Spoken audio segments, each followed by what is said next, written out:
Hi, this is Mark Waid, writer of Superman Birthright, and you're listening to Krypton Report. Up in the sky, look! It's a bird! It's a plane! It's the Krypton Report!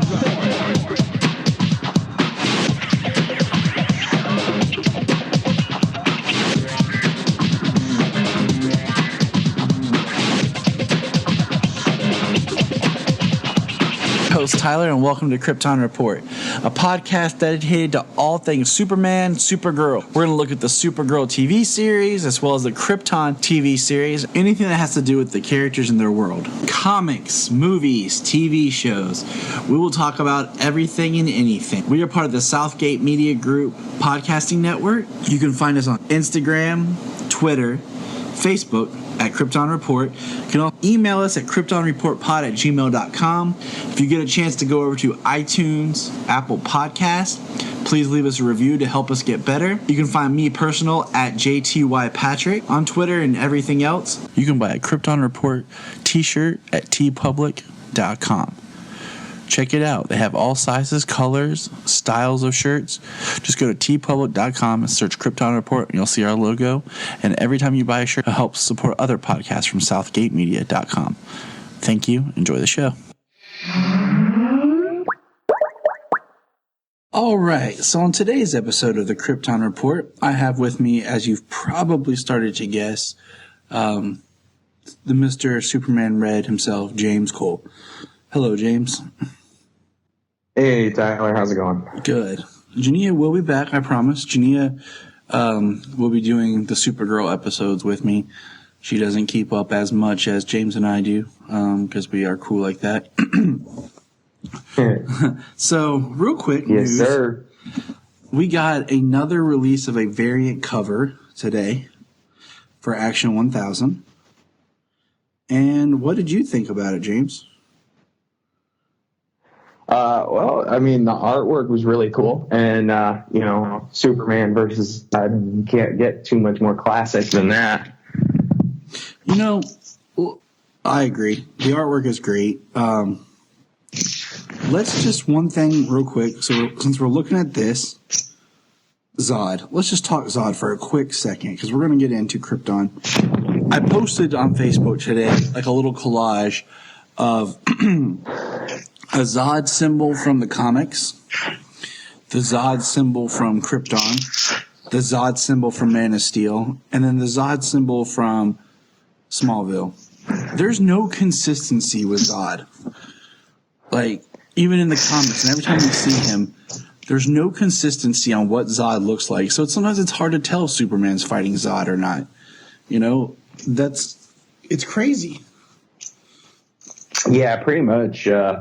I mean, besides comics and, like Smallville, it being some form of a Z, that's one of the only telling signs. But outside of that, basically movies and now Krypton, I mean, it's just like, why couldn't they how could you even guess? Yeah, like, why couldn't you have used the same Zod symbol that you established in Man of Steel for Krypton? Like, was there a copyright or issue or something where, excuse me, you weren't able to, like, I don't know. I just one of those things, I hate inconsistencies, and it just makes it even more difficult when you're trying to discuss a character, their past, and especially with Krypton,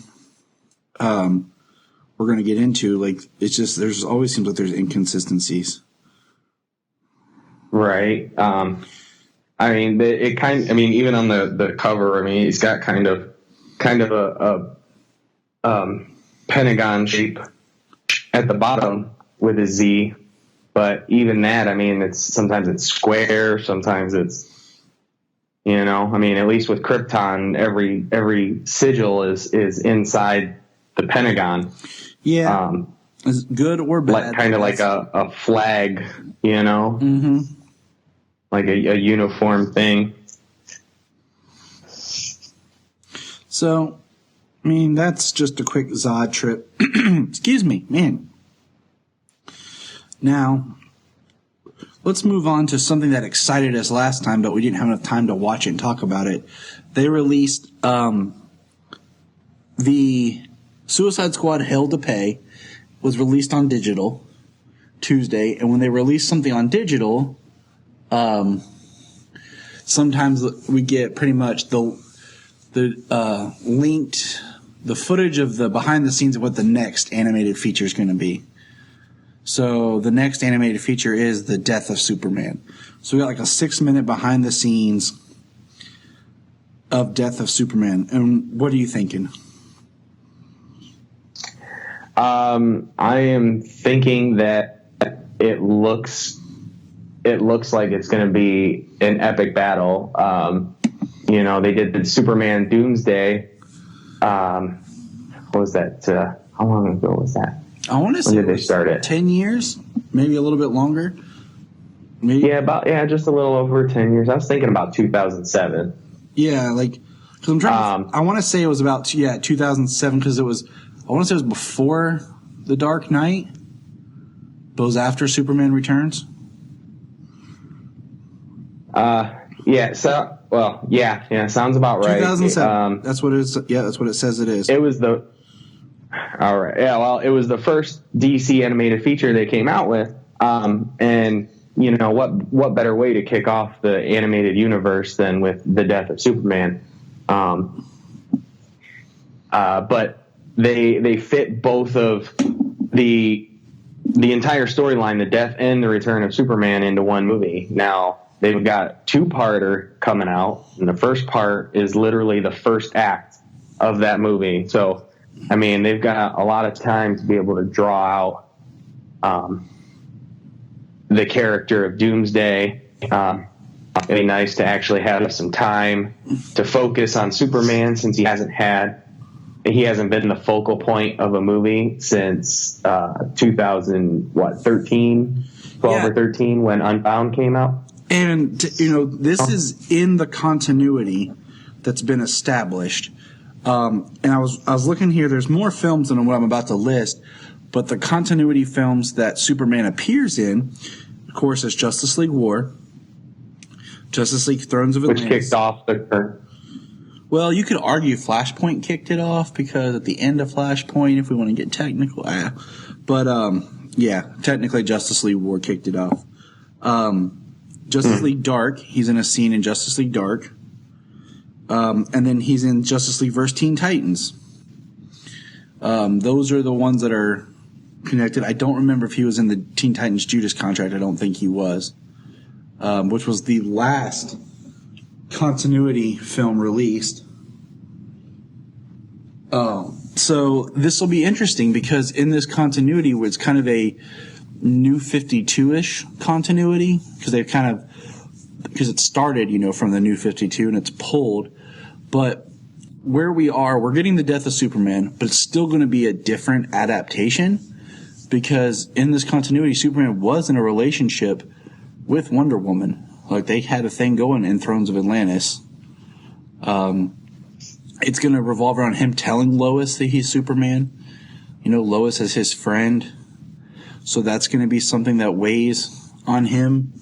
And then one thing that Superman Doomsday didn't have was it didn't have any other characters in it. And, of course, in the graphic novel, we do see other characters appear in it.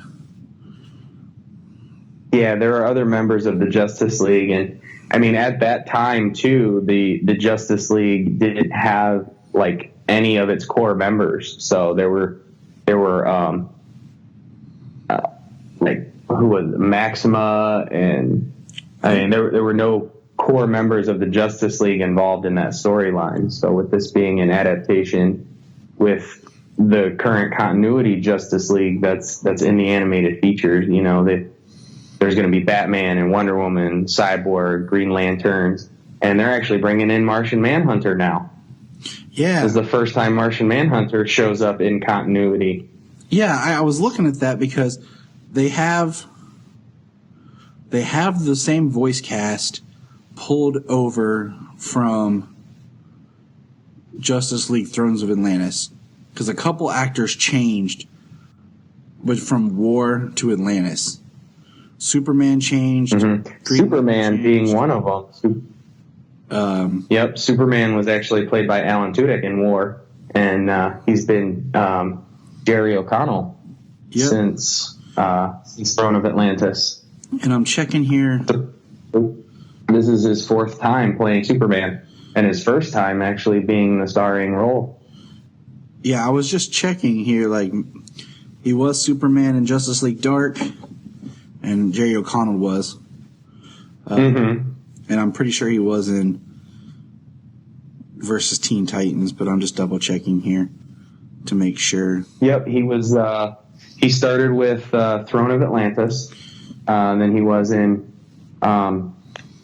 Justice League Dark. He was in versus the Teen Titans, and now this is his fourth time.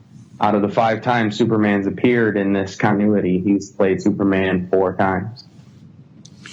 And that's awesome. I'm glad that they're keeping that, because they also changed in the continuity.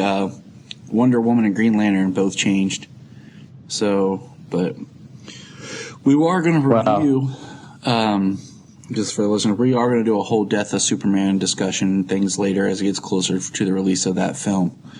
We don't have the date yet for the release of the film, but we're guessing, based on the way they release these movies, probably more towards August.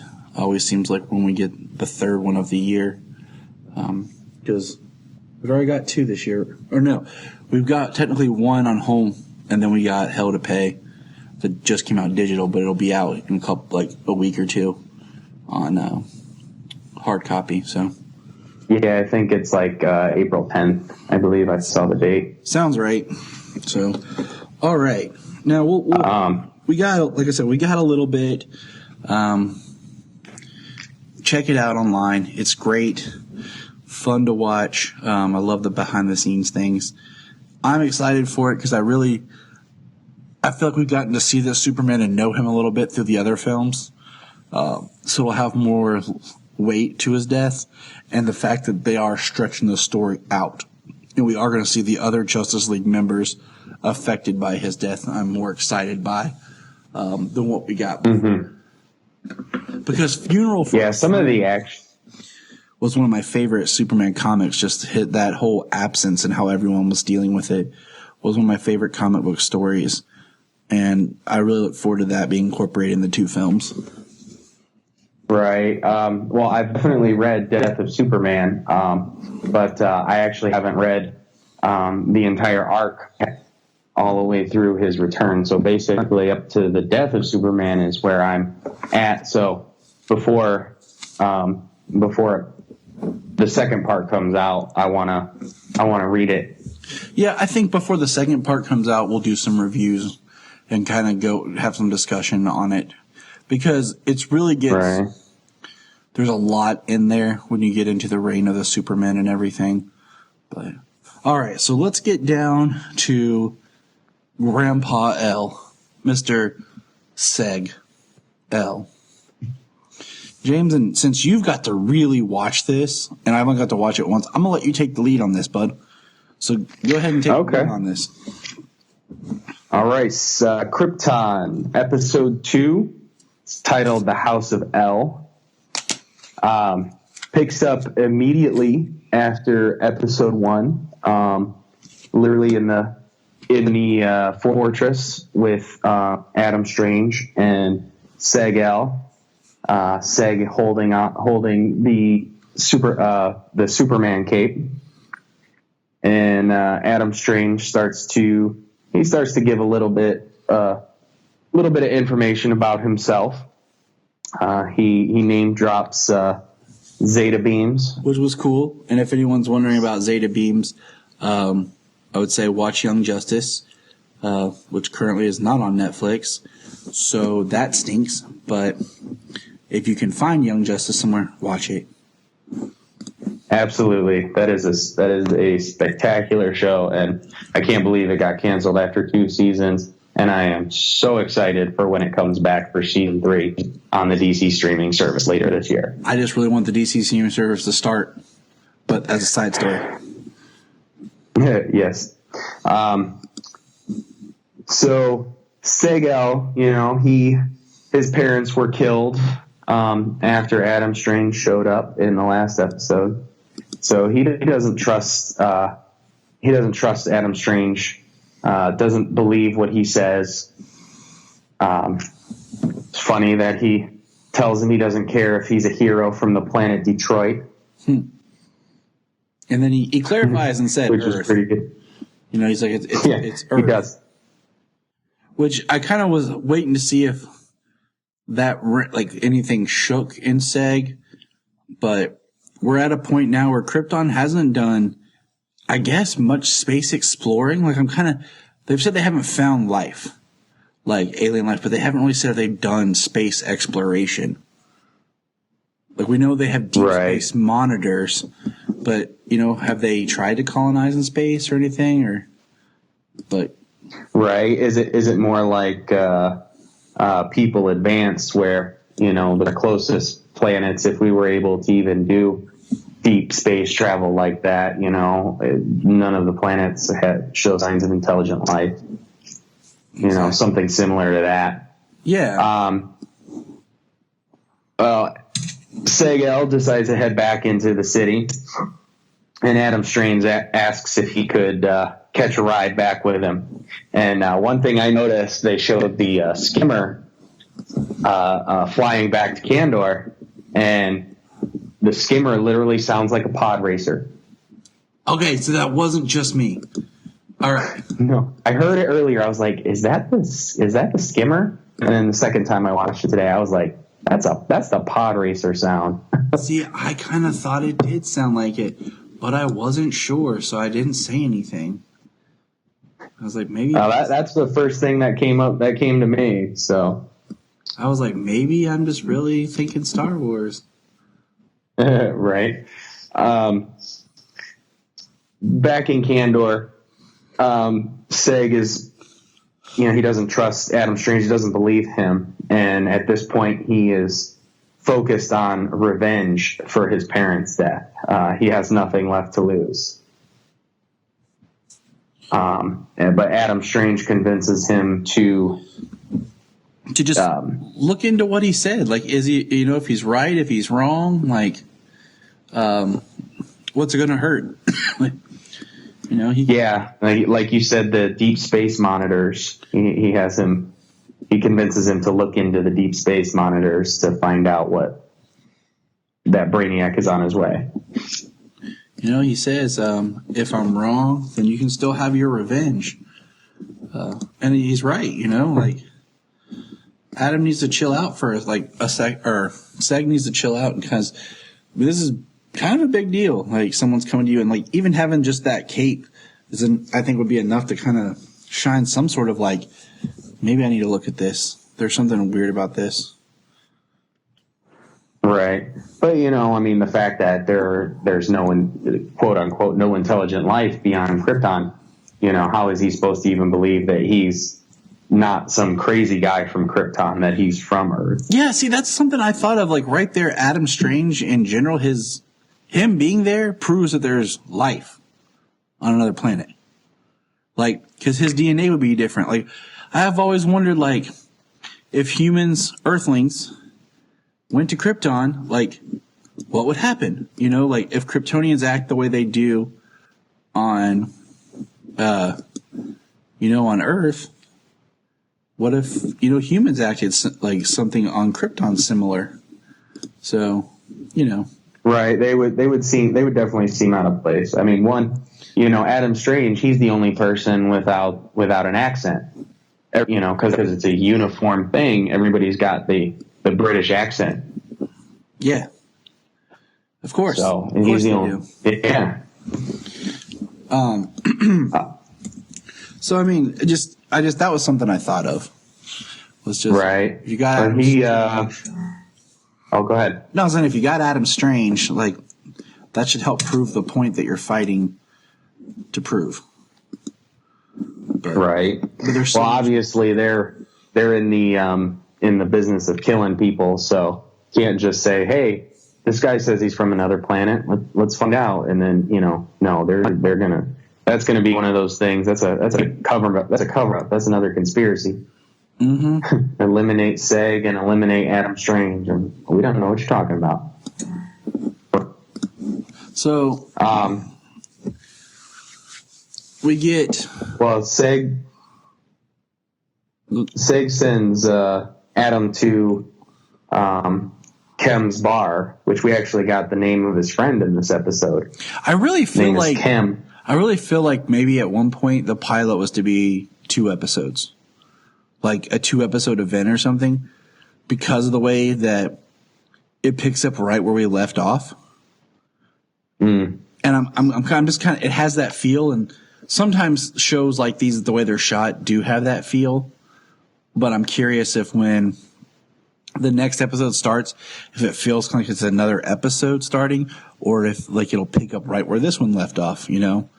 Right. I kind of felt like the pilot and maybe the second one were supposed to be like one large chunk, but because side note, we did get official release that Alora Zod's name has been changed officially. So was it Jaina? I had it in front of me as J. Yeah, Jaina. Yeah. So that's officially come down the pipeline.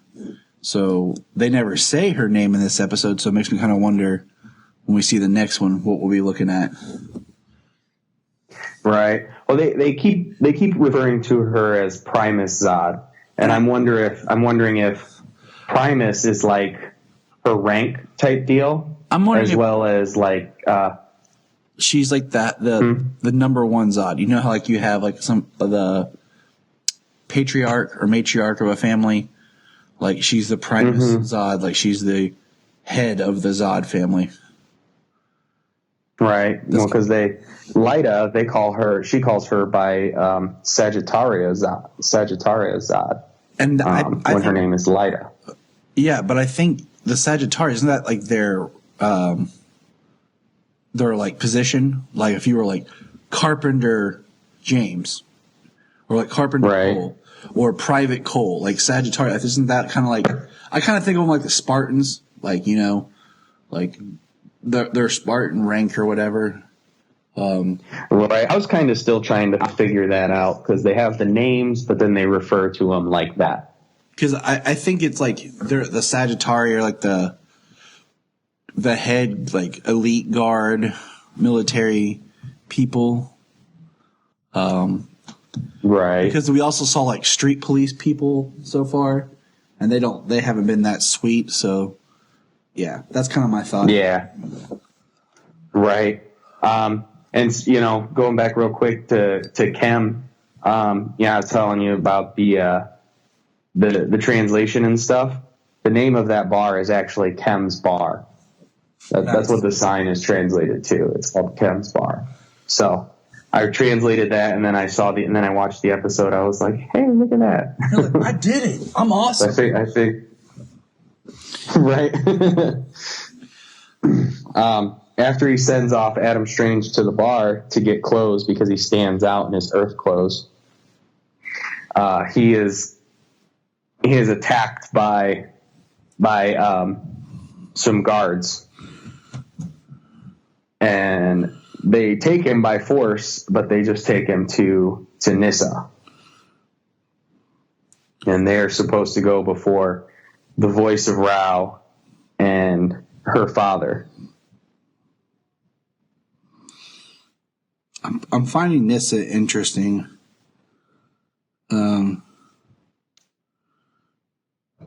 Because we find out like there's more to their plan, but she gives Seg his parents' ashes in an urn with the House of El crest, which he'd asked to bury his parents and was denied the right to do so. Yeah, they were denied traditional funeral rites because they were killed as traitors.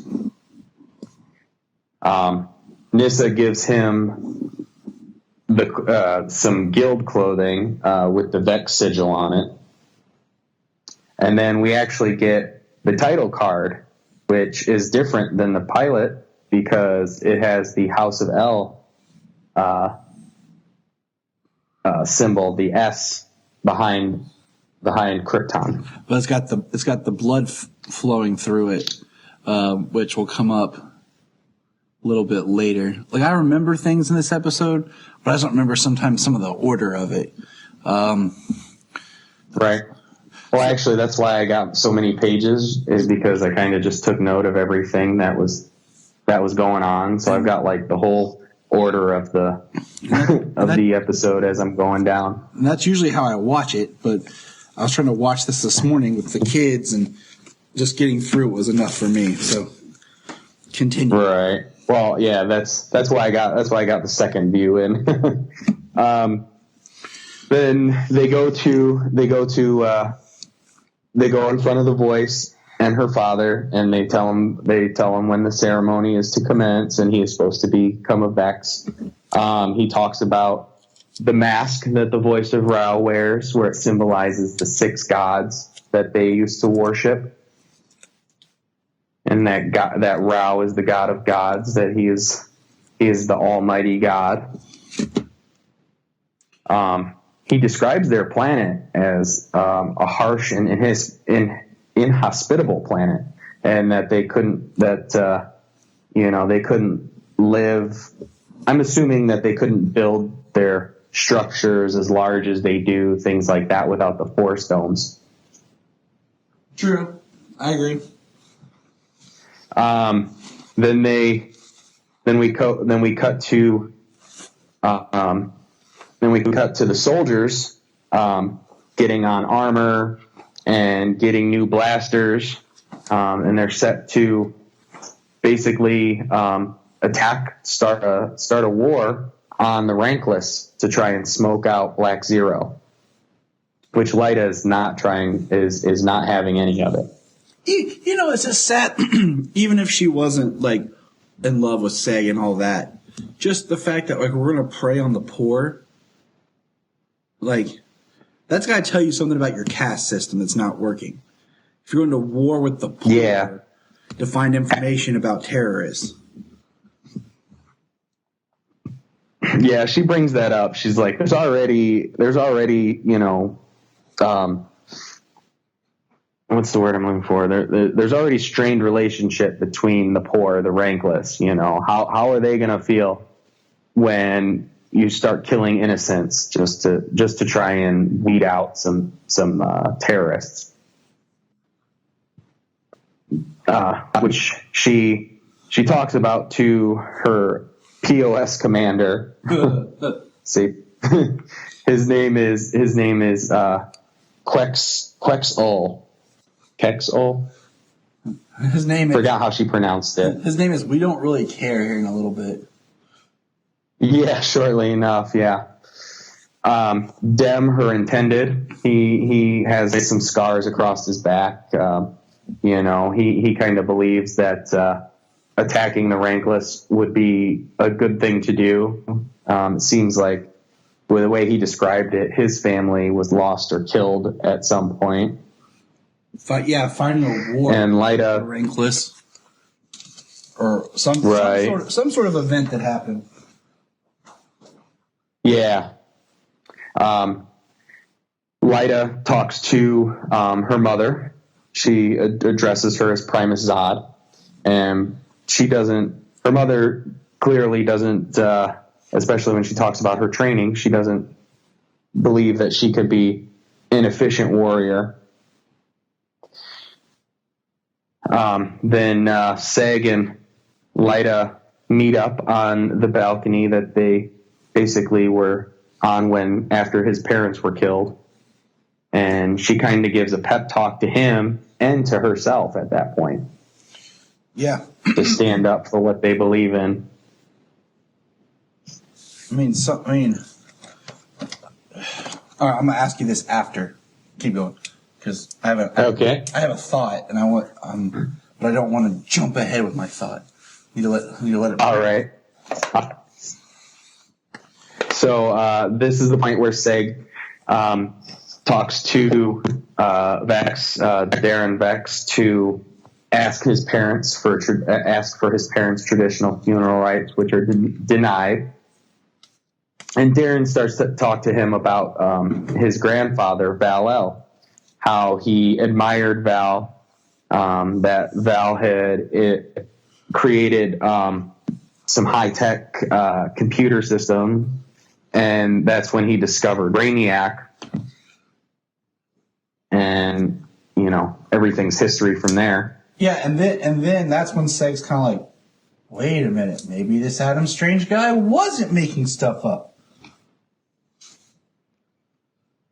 Right, and he convinces Darren Vex to let him work on what his grandfather, his early work with the Science Guild, which actually allows him access to the Science Guild databases and the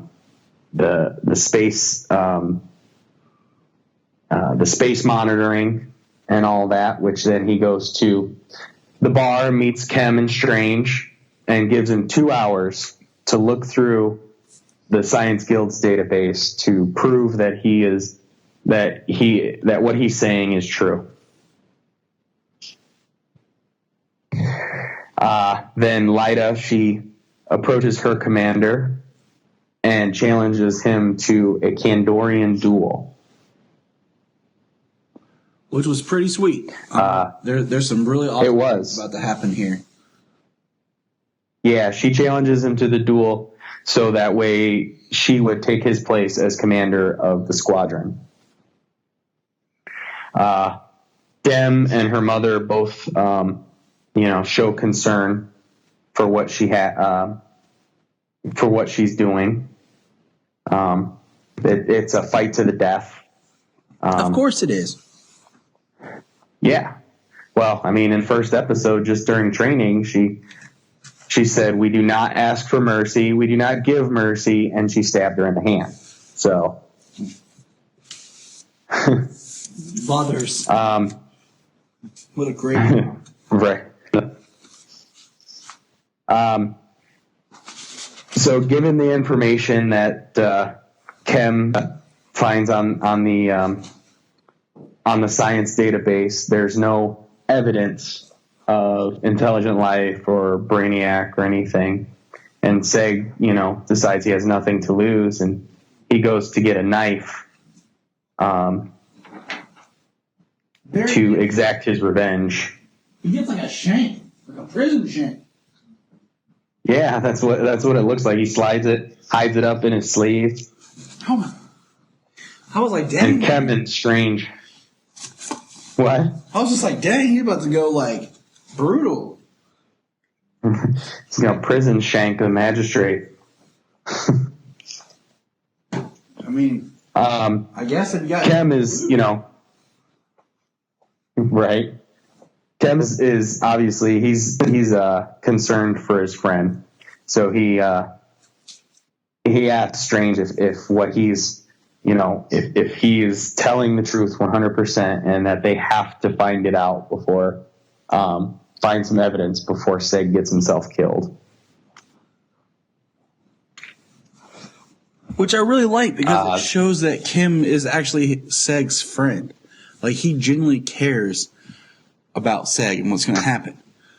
Right? We don't know what to make of him until around here. He's the comedy relief, but I like him. He's a genuine character. Then this is when Seg is walking through the guild, very confident in what he's about to do, and Nyssa stops him. She talks to him. She seems to care, and that's when she gives him the urn with his parents' ashes. I was a little sigil on. My bad. I was a little ahead. Oh, not a problem. And then so Seg he returns to the streets where his home is, and as he's walking through the streets with his family urn, I didn't even notice this until the second watch, that all the rankless, everybody's looking on. They're watching him. They all stop what they're doing and they're watching him as he returns home. Then Kem is talking to Strange about some information, and he talks about meteor showers. And Adam's like, right there, stop. And, look for anomalies. And they discover an out of the ordinary meteor shower in the Outlands 3 days ago. Meteor showers Then, always important in the world of Superman. That's a very big role. Meteor showers are always used to hide incoming crafts. Yep. Maybe we should remember that if we ever have a meteor shower on Earth. Oh, believe me, I know. Right. Seg is at home alone. His house is trashed. And a woman and her daughter show up to pay their respects to his parents. And the people obviously respect the House of El. The little girl gives him a rock with the sigil carved into it. I love this scene.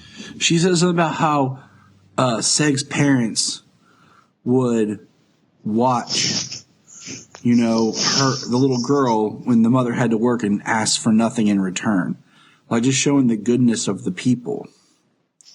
Mm-hmm. Well, they came from a rich family. They were ranked.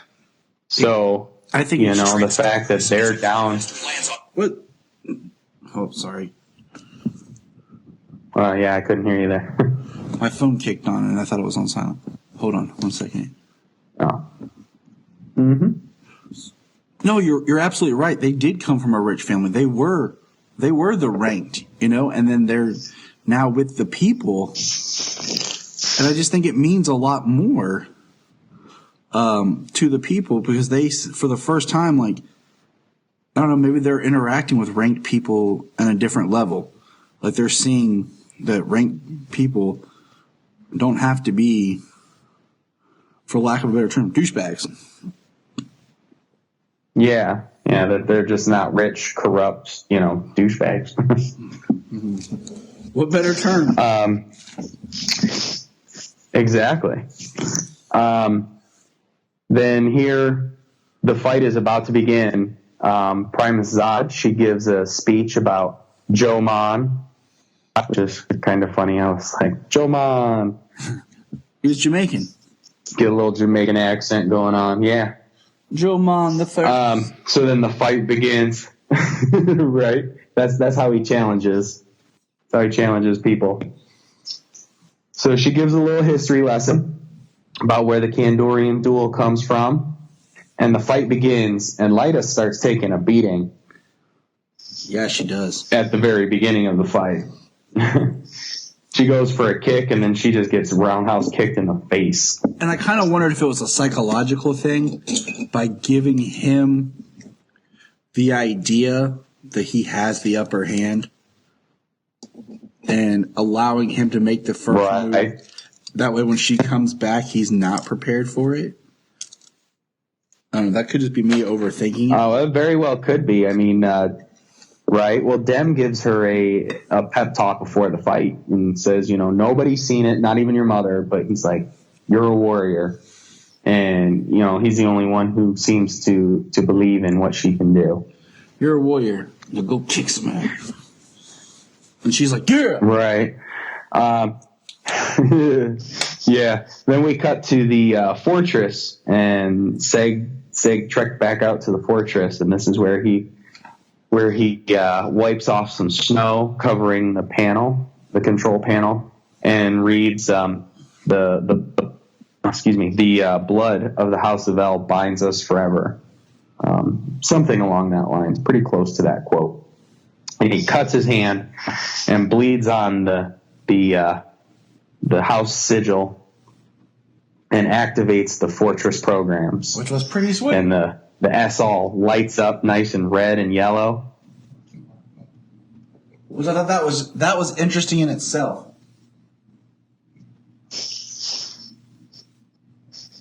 Yeah, it was.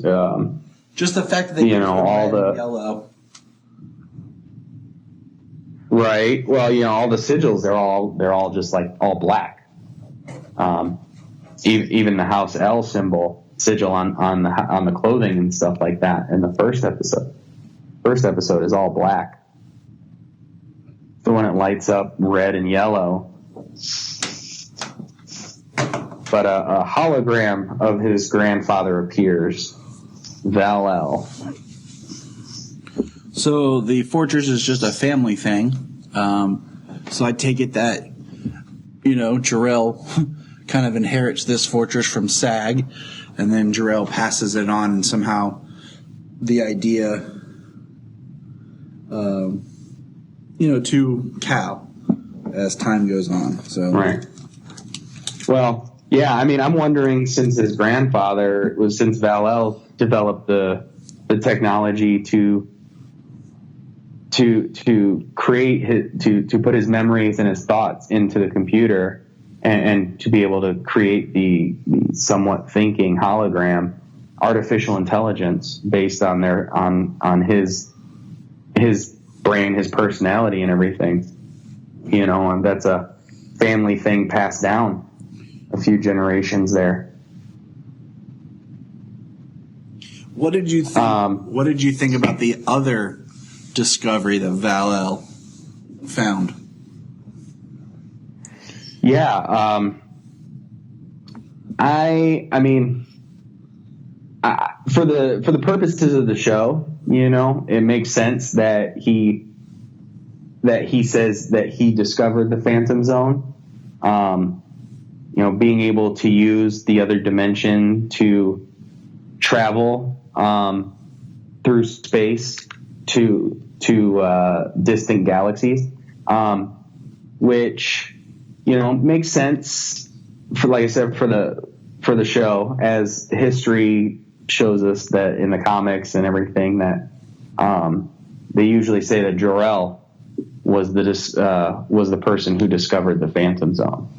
Mm-hmm. But it just struck me though that him saying that he was able to travel through space, that's how they traveled in Man of Steel.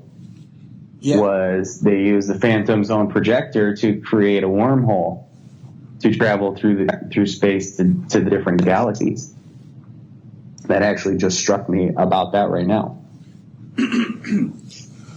Little things like we said where they're picking and choosing, like from Man of Steel, from the other versions, is kind of fun. So, I kind of go with it. They haven't, if in this version they want him to have discovered the Phantom Zone, okay, that's not a big deal to me. Maybe it's Jor-El that finds more ways to use it. I don't know. In the Man of Steel verse, they never said if Jor-El discovered it or not, but. Right. Yeah, that does make sense, that he could use it, that Jor-El could be the one to figure out to be able to use it as a prison. Whereas, his grandfather, or Jor-El's great-grandfather, discovered the Phantom Zone as a way of traveling through space to different galaxies. He was able to use it as a place as a prison to trap people. Chem and Strange, they need to get to the Outlands to find the meteor shower to go investigate, and he has to give up his watch or his arm clock and his hat. Look, man, if I just had to give up my watch, seriously, gladly. You know what I'm saying? Dude, just give up your watch, bro. Right. He makes a little crack. He said, "It looks like your head has a beak." Yeah, it's true. So he's like, he's not even a fan. He's not even a fan of the Detroit Tigers. He just likes But it works, and they get to go. Right, he just likes the hat. And then they discover basically a Brainiac scout. He says that Brainiac sends into space. I'm kind of hoping that Adam Strange has encountered Brainiac before, in his time. Right.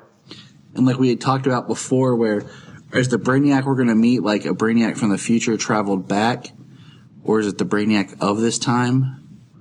I'm kind of curious how they go with this. So just, I'm just going to let it go. But it'd be interesting if Adam Strange has fought Brainiac before and kind of like, Kyle Reese traveling through time for Terminator. Right. Yeah, makes sense. Then we get back into the fortress real quick. Val's given a short history on the L family. Talks about the Phantom Zone. Then just says he discovered Brainiac and came back to warn Krypton, and that's when he was put to death. Kind of makes me, like I said before, I'm still kind of curious about if Vex is in on it, or if the voice of Rowell somehow is in on it, or is Brainiac that kind of actually, that's coming up here in a second. I wanted to say something about that too. We're getting pretty close here. Then we get back to the fight, and the fight is going down, and at this point it's kind of going back and forth. They're both bleeding. Lyta's got a bunch of blood from her nose and her mouth, and she ends up breaking his arm, and he grabs him by the head, and he cries out for mercy, and she snaps his neck. Dude, what did you think about that? That was like straight up Man of Steel kill. Yeah, it was. And dropped him. Well, she's a soldier. She's a warrior, I mean, they're obviously, they're trained to kill. Yeah, I was like, yeah, that was a pretty badass fight. It was going back and forth. They were trading blows. He even like picked her up by the throat and slammed her down. But then that's when she turned around and she kicked up, right off the floor, off her back up to her feet. And she took it to him. And then that's when she kicked him in the leg, dropped him to his knees, snapped his arm, and grabbed him by the head. I was like, she says no mercy, and she means she says we show no mercy. Yeah. I was just like, damn. Right. Yeah, I thought that was pretty cool. It was a pretty good action sequence. Television action sequences can be real hit or miss. I mean, even on Arrow, where the early seasons action was really great. And then from a time, especially when they got into all the magic and stuff, action sequences tended to take a dip. Yeah. But Seg is in the chamber, and he talks to Darren and Nyssa, and he says he will be ranked.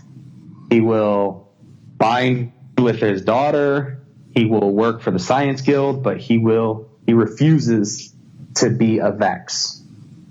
And he uses his prison shank to slice the sigil off his clothing and throw it on the floor in front of him. I thought it was awesome because when he pulls it out, they kind of jump back like, what's he going to do? Yeah, they take a step. Yep, they were startled. And he's about to tell him off, like you can't do this. But that's when the voice shows up, and they bow before their reverence, and he allows it. He allows him not to become a Vex, and he allows him to wear the Science Guild sigil. And that's the thing right there. The voice of Rowell sounds awfully close to the voice of Brainiac that we've gotten in the promotion materials. Yeah, that's why I'm very curious to see the voice, because the voice could be a very interesting character. It could be one of those, like, it could be a great character that's been corrupted, or it could be a corrupt character that's just playing the long game. And, I mean, I got some crazy ideas that can make some really interesting twists and turns. for this, and I'll get into them maybe later on as we go through it, but I have some ideas about who the voice could be. Like, some are sweet, some are stupid, but they're still fun to talk about. Like, right. Especially because we're dealing with time travel.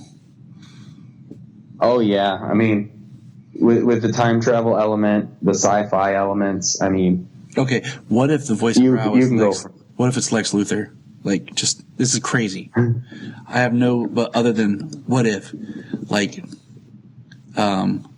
Lex traveled back in time to Krypton and then wants to destroy and corrupt Superman, or has manipulation so that maybe when Superman gets to Earth, the Lex there will have him. I don't know. Just crazy ideas like that. Who knows? It's David Goyer. Who knows? Well, hey, at one point, Brainiac and Lex were one. Yeah, I mean, like I said, we're dealing with time travel here. Yeah. Chem and Strange, they're in the Outlands trying to investigate the area for the meteor shower. And that's where they find something. But they don't show you right then. They don't show you, but they find something. Scorch marks, and they find something crashed. And then here we see Nyssa talking to her father, and apparently they were in on it together to give Seg his family's ashes, but it was her idea to put the sigil on there, and they were expecting a different reaction. They were expecting him to get over it, to find some measure of closure. Yeah, like that's why I'm wondering like how you feel about her, because now I feel like this reveals her to be she's more aligned with her father than we were given the impression in the first episode. Yeah, in the first episode and a half, all the way here till the end of the second episode. She seemed like she had her own agenda. She seemed like she cared at one point there by giving him his family's ashes. But then it comes here that she's working with her father, that she's trying to play Seg. It's going to be something very interesting. Mm-hmm. Then Lyta gets promoted. She gets promoted to commander. And then we go back to Seg's house where Chem and Strange are. And that's where they show the Brainiac scout. And he says I was wrong. Brainiac isn't on his way here. He's already here. And then that's the close of the episode. And what would you give this episode? Actually, there were quite a bit of things that I liked about this episode. I can't really pinpoint anything in this episode that really turned me off on it. So, I mean, I'm still with my... out of 10, I mean, it's easily a 9.5. I mean, it's just that close because I can't pinpoint anything that turned me off on this episode. I'm going to do an 8.5. And I kind of want to rewatch it. And like I said, I only got to watch it the once. I wanted to watch it more beforehand. Maybe it'll change, but we'll see. So what gives you an 8.5? I think it's Was there something you didn't like about it? I think it's just part of me feels like this really felt like a second part to the first episode, and I want to spend it like because some things like can it stand on its own if I just happen to miss the first one and I watch this one, could I kind of follow what's going on? But I don't know, it might be a 9.5. I'll give you another review when we record the next part because I'm sitting at an 8.5 right now. But like I said, I needed to have something, but I'm gonna watch it again. So yeah, I'm kind of wondering like how they're gonna pick up in the next episode, if it's gonna be kind of the same thing, because it's a similar way that they ended the first one. The first one, he gave the cape. He kind of just walked off to the side of the screen, and that's when they did the overhead shot of the S, and that's how they ended the episode. Then here they're standing at the table, and then they just focus in on the scout, and it's kind of skull-like, but it's also very mechanical-like. Mm-hmm. And it's even got a little round thing on it. It looks like almost like the door for the fortress, just some kind of thing that's going to open. But then they focus in on that. They're all just standing there, and then that's how they end the episode.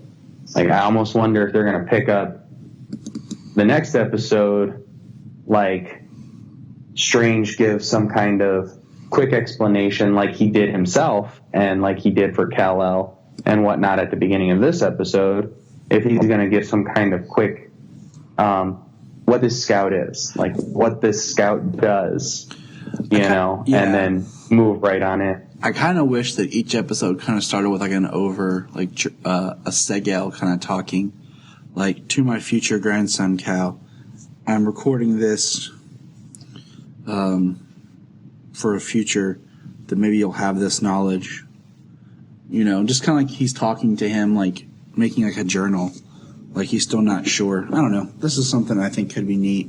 But. Right. Well, what was it? It was Zach and Lance on Always Hold On to Smallville, where they were talking about the show ending like the Hobbit, where he writes in a book and then closes the book it's a book ended by the journal. Yeah, he closes the book and like pops out the crystal and like walks and puts it in the ship as Jor-El's preparing to send it away, and then Seg distracts the guards from them as Jor-El launches. Right, like the animated series. Yep, just a little bit changed. All right, well, that's excellent. So we took a family trip. Yeah. And went to the From Cleveland to Krypton exhibit at the Cleveland Public Library. So we're going to talk about that real quick here. What did you think of it, Jania?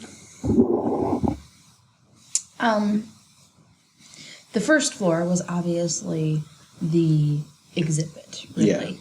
Yeah. That was what you were really there to enjoy.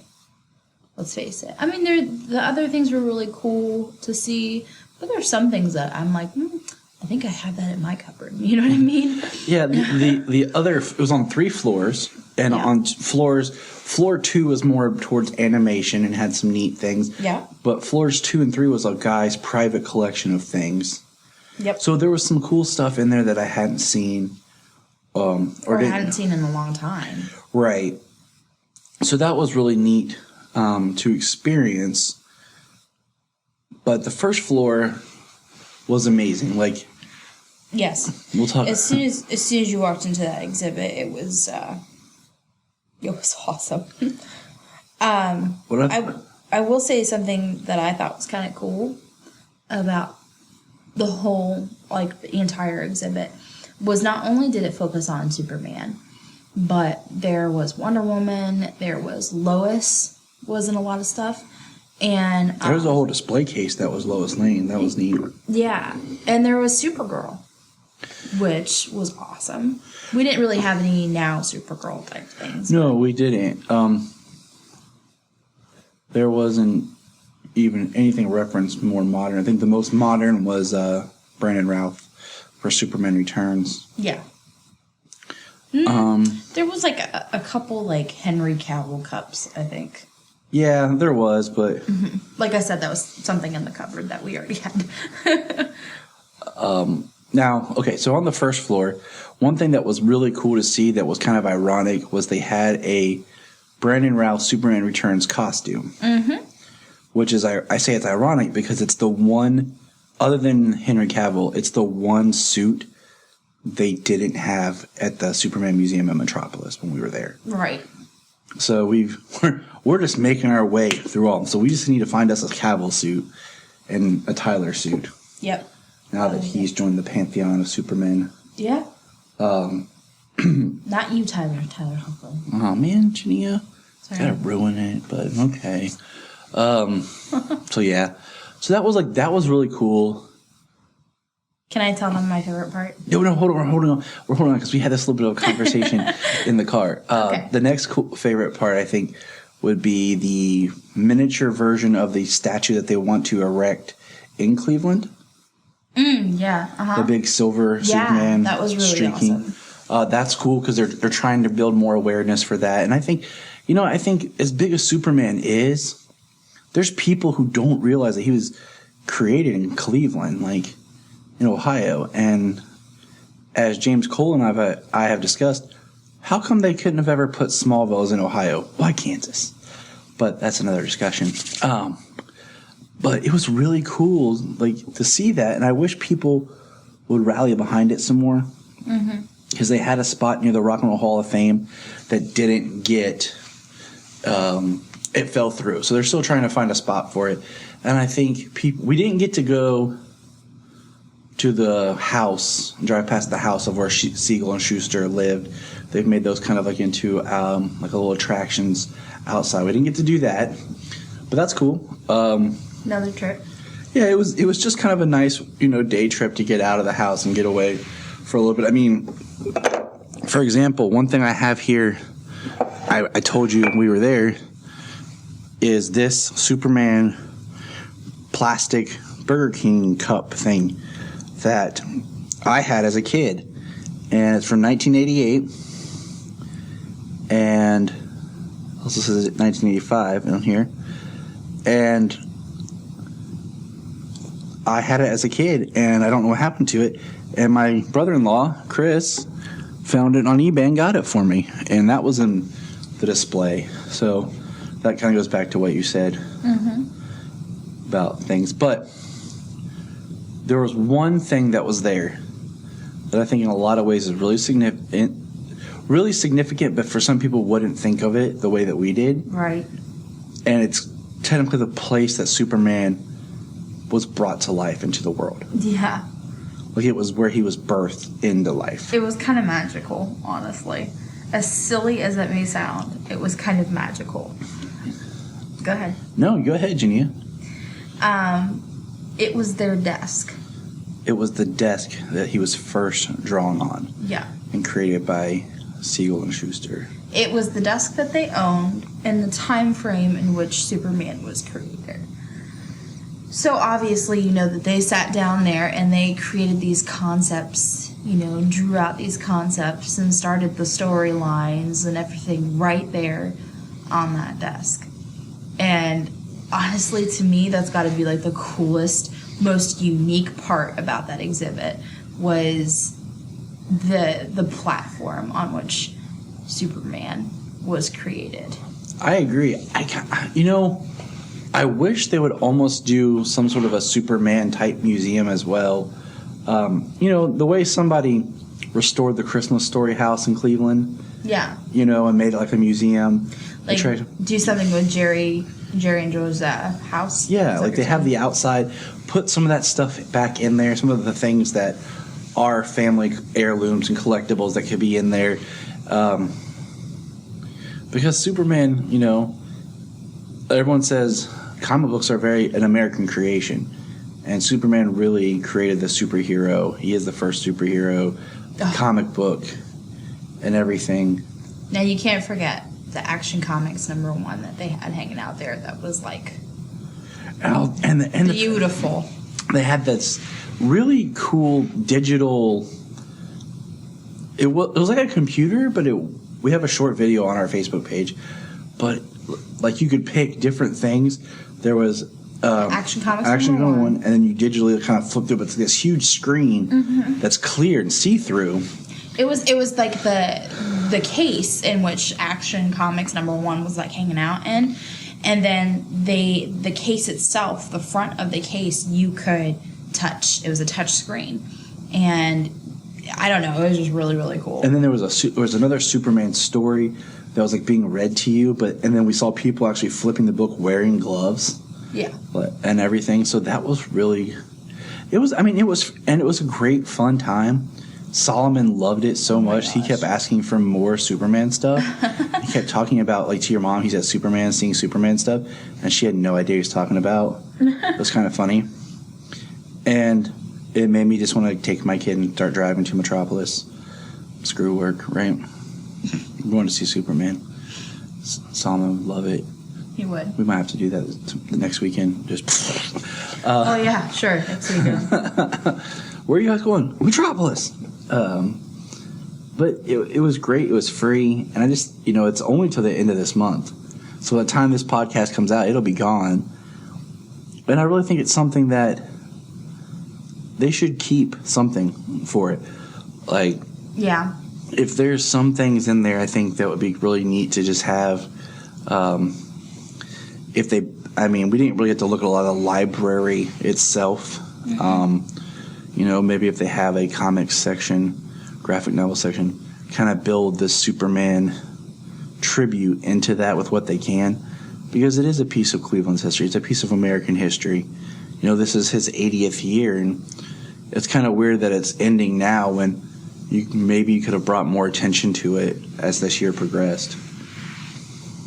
Yeah, definitely. I think that Cleveland needs to really take ownership of the fact that Superman was created there. Yes. Cleveland, Ohio, Superman was created. That's a big deal. It's a very big deal. You can find us on Instagram, Twitter, Facebook at Krypton Report. You can also email us at kryptonreportpod@gmail.com. If you get a chance to go over to iTunes, please leave us a review to help us get better. If you're an Amazon shopper, just remember you can go to southgatemediagroup.com. There's a portal, log into Amazon, and you'll shop into your account just regular, but it also helps keep all the podcasts on and helps keep Southgate running. Remember, look up in the sky.